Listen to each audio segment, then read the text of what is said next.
so as a prosecutor, I saw the failures of our immigration system. I remember in 1 week, I had a case, it was a robbery where the victim was a taco stand operator, undocumented. And they're always targeted because you know that they're likely undocumented. Because they're undocumented, they carry cash. And because they're undocumented, they're probably not going to report it to the police. This person bravely did. And when I needed him to come to court, I found out he'd been deported. Not because he had committed a crime, just was caught and arrested. In the very same week, I had a sexual assault case. And the defendant had also been undocumented and had offended before in our community, but because of a failure of our immigration law, was not removed. And I thought, how badly have we screwed this up that the person who is working hard and honestly, gone. The person who is hurting people in the community, we can't figure out how to remove them. So for me, on immigration, I believe if you're a part of the overwhelming majority who want to come here, work hard, chase the American dream, contribute to our economy and the fabric of our diversity, we want to make that work for you. If you're going to hurt somebody, we're going to prosecute you and remove you. And if we can distinguish that, I think we can get it right. So sanctuary cities, to me, until we fix that, means that if you're undocumented and you witness a crime, that won't be used against you. And you should be able to report the crime. If you're a victim of crime, that won't be used against you. And if it's a non-violent, non-serious crime, you're not going to be removed. Because so many of these crimes are often using a false identity because that's the only way that the person can work. And I don't want that person to be removed. I want us to find a way for them to be able to work and also contribute to our economy. So that's where I would lead on that issue. But I just want to say, on immigration, we do not need any more showmanship. We need leadership. And it's easy to go to the border, but leadership would be going beyond the border and working with Mexico and South American countries to come together and invest in the security and economic opportunities for countries like Honduras and Guatemala and El Salvador, so that the folks there don't have to make the decision between staying and maybe losing their life or living in absolute economic despair, or coming to the United States and being separated from their families. And that is harder to do, but that's what the next president should do. Thank you. How you doing? Good, how are you? What's the green way? Yeah. Can you tell us what personally motivates you when it comes to addressing climate change, and how you're going to make this issue a priority on the campaign trail and during your presidency? Yeah. Sorry, her shirt says green wave, and I was thinking of the blue wave, but you're talking about climate action, right? Yeah. I support the Green New Deal. And I'm unapologetic about believing that if we do nothing about climate chaos, that we're going to see more floods, more fires, and more loss of life. And we shouldn't apologize or let the Republicans make us feel bad about doing that. But what I want to see is that by 2030, I think we can achieve 50% renewables. So I've signed on to the legislation, which is called 50 by 30. I actually would like to see us go higher on that, but the way to do that, I believe, is to bring these sites, the fossil fuel sites right now, down to carbon neutral and require and deploy those investments there. As far as the green collar economy, I think renewables and wind and solar, we know how those technologies work. You can make more money today as a business by solving the problem and deepening the problem, so we should expect that. But I would also set high labor standards for those projects. Because if you talk to our brothers and sisters in unions today, they'll tell you, that's great that you want to go to those green collar jobs. But those jobs in most places, those aren't union jobs. And I want to have high labor standards so that they're with us and that they can benefit in this economy too. But in the 30,000 foot or really reaching high to solve this, I think inertial confinement fusion can be the future of energy, and Russia and France and China are investing in this. I'd like to see us invest in it more. That could be the cleanest, most renewable source of energy. So there's a lot we can do in the next 10 to 15 years, but I think we want to bring us down to either carbon neutral or carbon negative in our lifetime. Thank you. Thank you, sir. My question is related to if whether or not you can give us some idea of your first year or first term as President of the United States. I understand it's really important to have bipartisan cooperation, but there's a good chance that you could be the president with the majority of both the House and the Senate. Yeah. So if that is the case, how quickly would you be able to reverse a lot of the things that are going wrong over the past few years? And what would be, can you paint a scenario for how you would kind of have that roll it out and kind of get us back on the right forward? So there's three areas that I think will need to be addressed.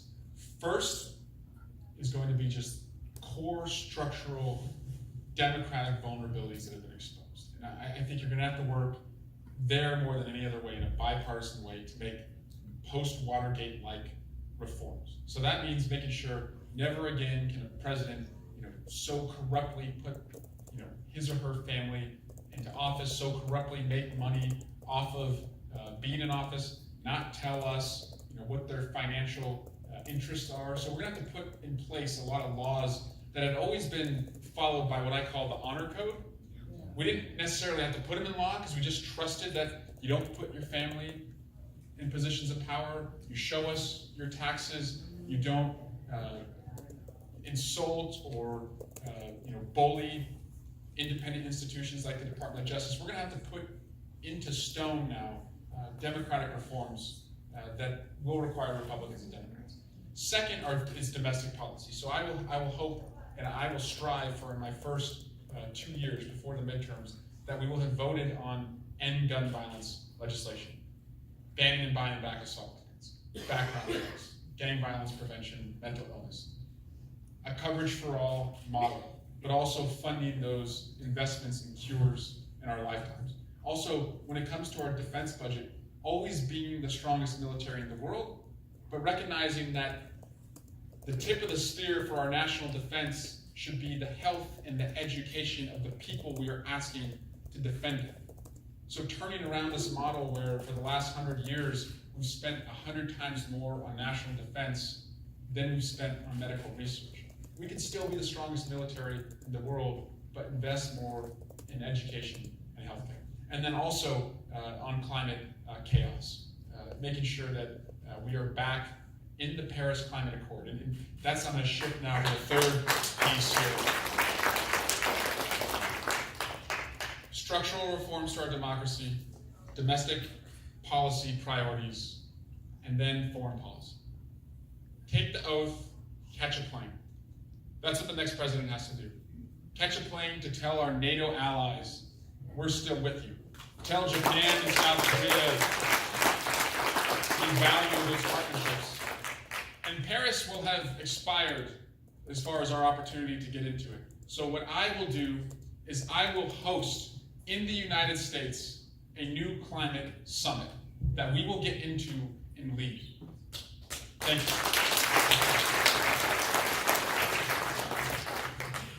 Hi, Eric.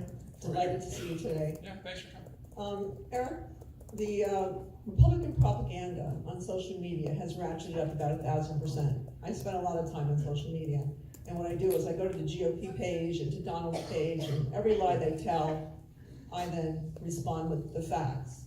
So the biggest scare tactic right now is to label all of our programs, socialist programs, that are going to cost our country trillions of dollars and make us go bankrupt.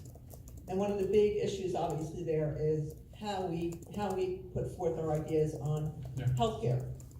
As you know, there's a spectrum of options on healthcare, and I think this is one area where the Democrats are shooting themselves in the foot because you've got it's universal healthcare, it's Medicare for all, it's single payer, but insurance companies are still involved. It's a combination of public and private options, and on and on and on and on.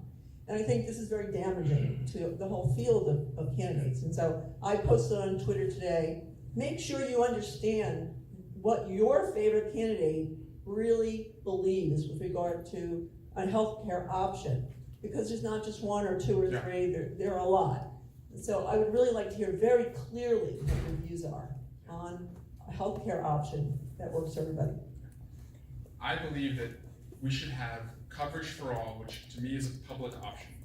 And you can keep your private insurance if that's what you like. So it's essentially Medicare for anyone who wants it. But if you're on a union plan and you like your union healthcare, you can keep it. And I've arrived at that after working to defend the Affordable Care Act and recognizing that an individual mandate is needed so that you can have a pool big enough to cover pre-existing conditions, but also recognizing that so much of our DNA as Americans is freedom and having choices. And so that's why I think if we just went to single payer, you would be taking away choice. So I think the government has a responsibility, as I said, by reducing what we spend on nuclear weapons, by getting rid of corporate tax immunity for sending jobs overseas, by getting rid of, by putting back in place the inheritance tax. We can fund a government health care option that's affordable. And having that competition would drive down the costs for the private insurers. But as I said, not just as a hedge, but also because it's so needed, I think we also bring down prescription drug costs and healthcare costs with the Cures in Our Lifetime initiative. And on that issue of socialism versus capitalism, I'm ready to go toe-to-toe with Donald Trump on that, because I can tell him, and anyone who uses that trope, I have benefited from capitalism. My grandfather was a mechanic. My dad was a cop. I went to Congress. And when you go on a journey like that, you can't help but see the people who have not benefited from capitalism. The people who are just running in place. And they're not saying, give me socialism. They're saying, give me something different than no savings, being wiped out by one healthcare emergency, not having any retirement security. They want an economy, they want capitalism that doesn't just work on the top floor, but it works on every floor where someone works hard. I can defend that because I've benefited from it, but I've also seen, and I can fight for the people who haven't. Thank you. I agree with you. Thank you.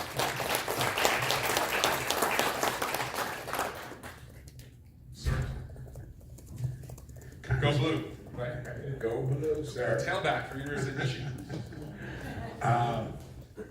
We've talked about sort of domestic things. I want to just try to switch gears here and talk about on the international level.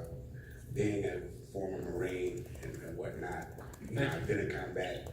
And so what I want to know as president, because I've seen over the past couple of years here, how our national security has sort of digressed throughout the world.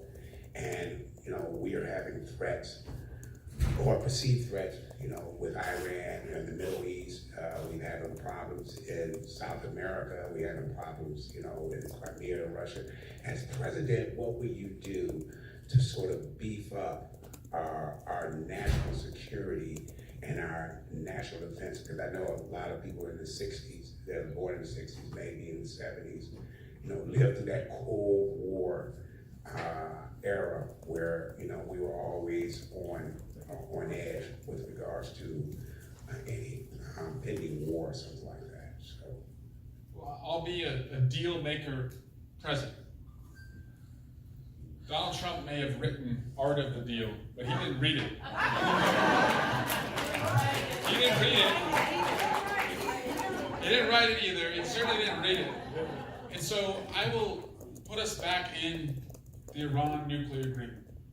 Not because Iran is a friend of ours, but because you want to have an agreement with a country that could be just 3 months away from a nuclear weapon. And if you're going to address their issues of terrorism, their issues of funding Hezbollah and Hamas, you would rather have them a year away from a nuclear weapon than just 3 months.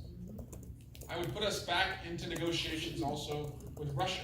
The president just pulled us out of a missile agreement with Russia, and he said, we'll spend what it takes to have the strongest military in the world. Again, that's looking at it the wrong way. We don't want to have to spend what it takes. We want to have alliances and treaties that allow us to spend money on tablets for our kids and reduce the cost of prescription drugs for our seniors. And pardon me for this, but when you have 2 kids under 2, you look at everything as like a parenting metaphor. And if you were looking at our foreign policy landscape the way that a parent looks at their kid on the playground, you will have seen in the last 3 years, your child has gone from hanging out with the honor roll kids, the Brits, the French, the Australians, to now, we roll with the detention crew. The Russians, the Turks, the Saudis, and it's not just bad company that we keep. North Korea. It's not just bad company that we keep. It costs us more for not knowing who our friends are. That's the cost of this reckless foreign policy. I put myself in the top tier, even at 38 years old, in this field of foreign policy experience, being on the Intelligence Committee, defending our democracy as it's been on the ropes these past few years, taking the classified briefings, meeting with foreign leaders, and going to the war zones to thank our troops. And on day one, I'll be ready to find our friends again and affirm to them that we're with them.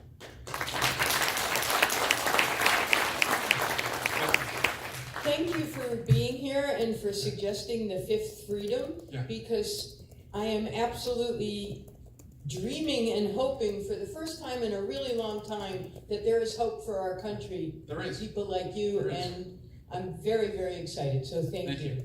So I do have a question. A personal issue for me, I know you're aware that according to the Anti-Defamation League, that anti-Semitism acts have increased by 57%. And you've alluded to some of how you feel about that. But Israel is extremely important to me, and there's been a lot of controversy within our party about Israel. So I'd love to hear your stance on Israel. Yeah. So first, the Department of Justice will again prosecute hate crimes in America and treat white nationalists as domestic terrorists, because that's what they are. And you need a president that talks like that. When it comes to Israel, I believe we need more than ever a two-state solution. So here's the first thing I'll do.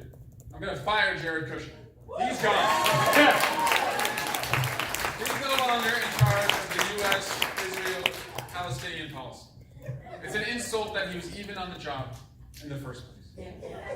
I also will restore the funding to the Palestinian people that the president has taken away, put us back in the UN Commission on Human Rights, but also insist to both sides that we're going to continue to see this divide not just at the West Bank, but across the world until both sides can live in peace, security, and economic opportunity. And so, to me, that means no more settlements on the Israeli side. And to me, that means that the Palestinian people, ideally, if they have economic opportunity, they can sort out who's speaking for that country, whether it's the PA or Hamas, because it's going to be pretty hard to negotiate if you have conflicting views. But I'm willing to roll up my sleeves on that issue. Israel is our best friend in the Middle East. They're a true democracy.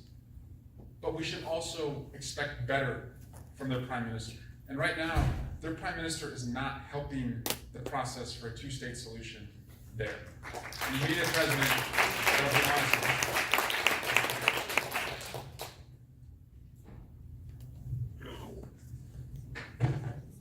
I saw you somewhere.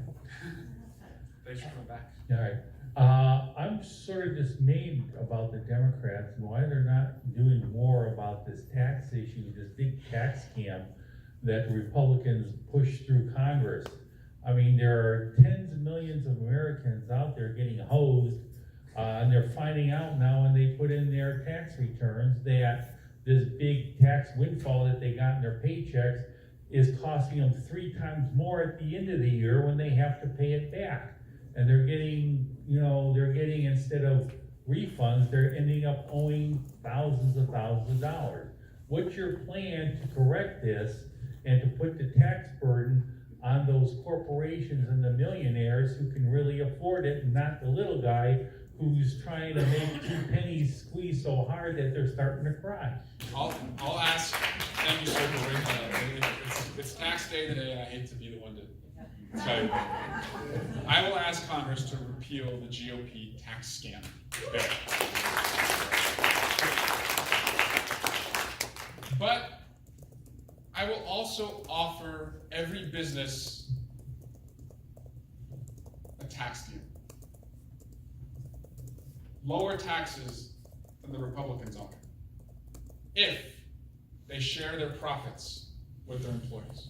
I will tie a lower tax rate to any business that wants to share profits. Because right now, we saw in that tax bill where 83% of the benefits, 1% of Americans. As I said, it's a top floor tax bill. That's where the stock buybacks occurred. That's where the wage increases went. I want to see our small businesses, our medium-sized businesses succeed. But the people who contribute to the success of the business should also feel that success. Thank you, sir. Good, how are you? Good, thank you. Thanks for coming to Las Vegas and to UNLV. So my question is specifically regarding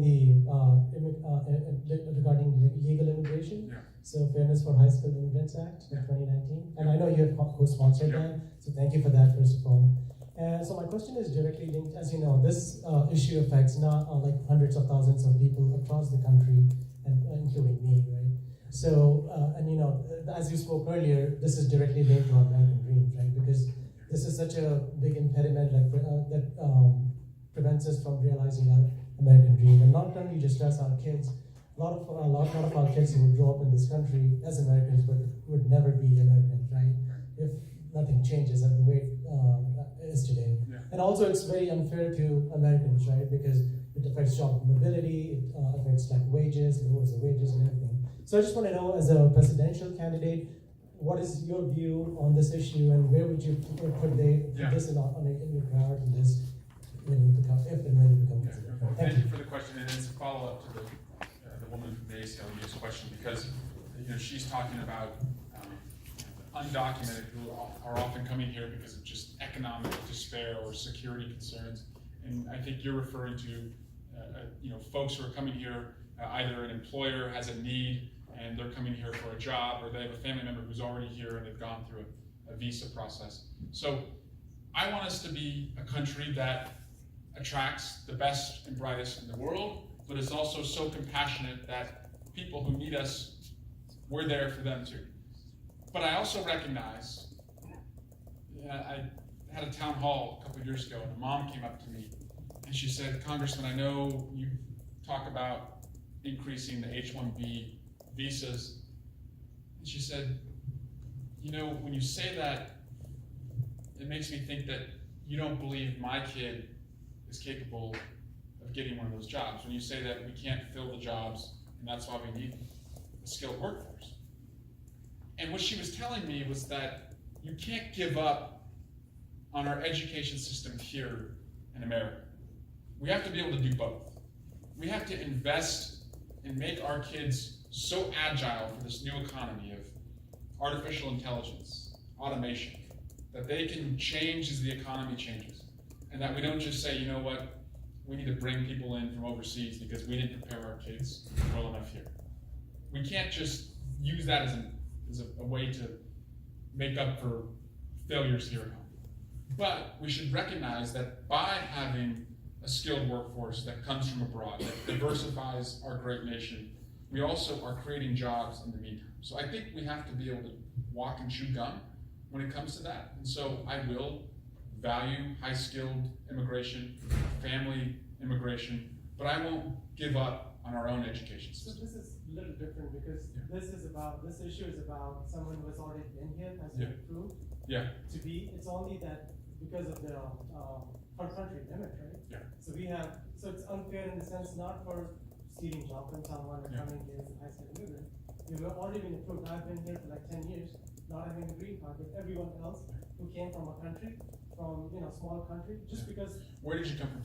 From India. I come from India, but a lot of people and I graduated from UNLV, and I have a lot of friends who came from other country, and they have already become citizens. They have moved on with their life, but I'm stuck here. Just it's not that I was better or they are better or anything like that. I've been approved. everything the way it should be, just like everyone else from everywhere, who came from any other part of the world, they have been approved, but I just can't, I'm not. And what I tell you is, if you come here and study here and graduate here, you are here. And we should make sure that legally that's the case. That's Well, I'm saying this is right. just a backlog, Yeah. which is, and it's Yeah. a technical fix. Yeah. It's not something that, needs a comprehensive review. Yeah. So, But I do want a comprehensive reform, because I don't want to agree. do the easier part and forget about the undocumented who really also need us. I think we have to go big on this. Thank you, sir. We have time for one more from each side, and if you're a UNLV graduate, you will be hearing from the Alumni Association. How you doing? Doing well. Thanks for coming. I want to start off that I'm a UNLV student. I'm part of the UNLV spectrum on campus. I'm a proud member. And I have a few hard questions for you. And Okay. I will say that I think as a generation, we demand transparency in Yeah. your exact bills and policies. Yeah. And I think as you can catch on that a lot of us are asking for specifics. So I will list just a few questions that I have. And you don't have to answer all of them all at once. But my first question is about police brutality. My second question is about gerrymandering. I know a lot, I'm not the most well versed, but I know the general gist of the education system because it is something that I am passionate about. And I know that it's hard to fix it at a federal level, especially since it is more of a statewide problem.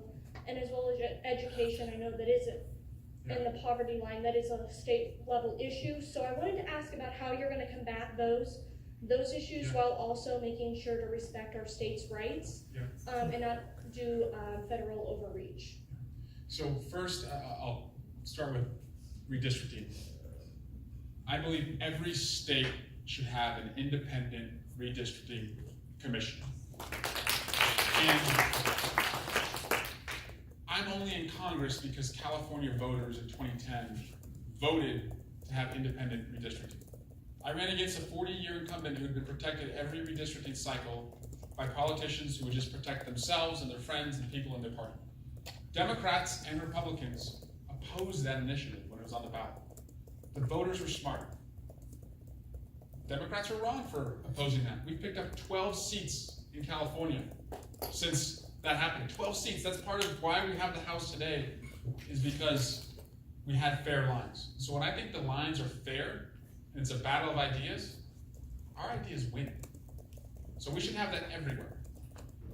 As to police brutality, this is an issue I know well as a prosecutor and just personally on the issue of police officers. My dad was a police officer. I have two brothers who serve today as police officers, and one of them is married to a police officer.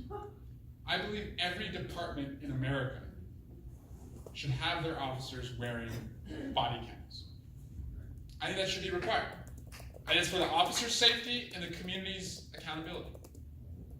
But I also believe that if you're going to receive a community-oriented policing grant, the COPS grants, that so many communities, especially Las Vegas, use and rely on, your police department must look like the community it patrols. When you have a diverse police department, you can get rid of a lot of the implicit bias that white police officers don't even know exists. But if you have officers that are Latino and African American and Asian American around them, they can address the different biases that exist and bring equality in enforcement. I really believe that, and as a president, I believe that. Thank you. We have a lot of questions. Thank you for coming, Congressman. I appreciate it. Recently, in the news cycles in the media, the latest topic has been the comments that Ilhan Omar made about the 9/11 terrorist attacks, as some people did something. I saw the initial backlash, mostly from Republicans. I think it was Dan Crenshaw who responded first and said it was unbelievable that somebody could refer to terrorist attacks like that. And I saw the response from the Democrats. Instead of joining together to condemn using disgusting language like that, they defended it. They said that I saw the accusations being thrown around that people who criticized her, who criticized the comments, were Islamophobic. I'm Muslim. It was disgusting what she said. And I've seen a lot of prominent Democrats, and I don't think they've lived up to the standard that we should live up to, condemning comments like that, like we did with Steve King. I don't know if you have denounced her rhetoric, and if you haven't, will you? So with Miss Omar, a couple months ago, she made a comment about Jews that I did denounce. And I'll take her word that she was not intending to be anti-Semitic, but she projected onto the whole community some tropes that are anti-Semitic, particularly around money and dual loyalty. And wasn't comfortable. She's a friend of mine, someone I enjoy working with, brings diversity to the caucus, but I also thought you have to call it out. But I'll tell you, I watched the full statement of what she said, and she was praising the Council on American Islamic Relations, saying that they started after September 11 because they recognized that Muslims in this country were being treated differently and being held responsible because, as she said, some people did something. Now, I would not describe it that way, but I also don't believe she was diminishing what had happened in September 11th. In fact, she has worked with some of the surviving families of September 11th, and she supports legislation that would give victims compensation there. And I think it's, frankly, for the President of the United States to tweet a video that just clips out 2 seconds of what she said and then puts next in the frame the towers falling down, he put a target on her back. And she just was threatened a week before by someone who is a supporter of the president who is now in jail for threatening to kill her. And so this is a president who at every single point is holding just a gallon of gasoline and ready to just throw it on the fire.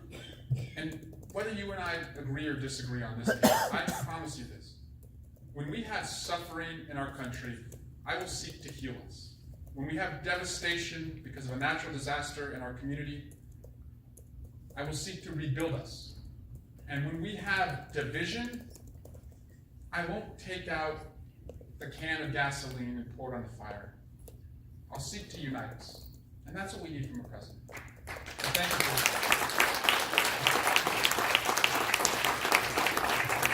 Congressman, thank you for an enlightening evening. Thank you. Gee, a diverse group of questions didn't always agree with each other. We must be Democrats. Thank you all for coming. Thank you, Dr. Green. Thank you to the Thank you. UNLV. There may be some information on other things outside. You might want to be bold and do good and go big. Thank you.